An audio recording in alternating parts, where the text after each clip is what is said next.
అందరికీ నమస్కారం. కుప్పకూలిపోయిన చంద్రబాబు హెలికాప్టర్ ఈ విషయాన్ని తెలుసుకునే ముందు వీడియో మీరు కంప్లీట్గా చూడండి. అప్పుడే మీకు కంప్లీట్ ఇన్ఫర్మేషన్ ఏంటో అర్థమవుతుంది. అదేవిధంగా చాలామంది వీడియో చూస్తున్నారు కానీ సబ్స్క్రైబ్ చేసుకోవడం మాత్రం మర్చిపోతున్నారు. దయచేసి సబ్స్క్రైబ్ చేసుకోండి. సబ్స్క్రైబ్ చేసుకోవడం వల్ల నేను చేసే ప్రతి ఒక్క అప్డేట్ మీరు ముందుగానే పొందగలుగుతారు. అదేవిధంగా చాలామంది లైక్ చేయడం మర్చిపోతున్నారు. దయచేసి లైక్ చేయండి. లైక్ చేయడం వల్ల ఈ ఇన్ఫర్మేషన్ అనేది మనం చాలామంది రీచ్ చేసిన వాళ్ళు అవుతాం. ఇంకా లేట్ చేయకుండా వీడియోకి వెళ్ళిపోతాం. ఫ్రెండ్స్, ముంబై నుంచి బయలుదేరిన ఓ ప్రైవేట్ హెలికాప్టర్ పూణేలోని ఫౌద్ సమీపంలో కూలిపోయిన సంగతి తెలిసిందే. అయితే ఈ ప్రమాదంలో 4 సిబ్బంది తీవ్రంగా గాయపడ్డారు.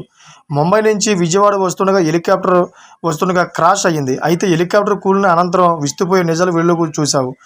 అయితే ఈ helicopter AP CM Chandrababu Naidu కోసం ముంబై నుంచి విజయవాడకు రప్పిస్తున్నారు. ఈ క్రమంలోనే ప్రమాదం చోటు చేసుకుందని పలువురు పేర్కొంటున్నారు. నెల రోజుల నుంచి మెయింటెనెన్స్లో ఉన్న హెలికాప్టర్ను ఆగమేఘాల మీద విజయవాడకు రప్పించే యత్నం చేశారు అధికారులు. ఏవియేషన్ కోసం ఆర్డినేటర్ ఆఫీసర్ నరసింహరావు ఒత్తిడితోనే హెలికాప్టర్ విజయవాడకు బయలుదేరినట్లు సమాచారం. సీఎం చంద్రబాబు కోసం ఒత్తిడి చేసి మరీ హెలికాప్టర్ను బలవంతంగా రప్పించే ప్రయత్నాలు జరిగినట్లు తెలుస్తోంది. అయితే ఈ ప్రమాదవశాత్తు క్రాష్ అవడంతో అధికారుల్లో తీవ్ర చర్చ జరుగుతోంది. హెలికాప్టర్ క్రాష్పై ఆ ఊహా పోలీసులు ఇటు ఇంటెలిజెన్స్ వర్గాలు ఆరా తీస్తున్నాయి.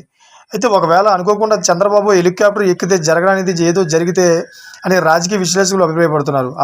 అదృష్టశాత్తు అది వస్తుండగానే క్రాష్ అయింది అని, ఒకవేళ చంద్రబాబు ఎక్కువ ప్రయాణిస్తున్న సమయంలో అది తీవ్ర పరిణామాలు ఎదురయ్యేవి అని పేర్కొంటున్నారు.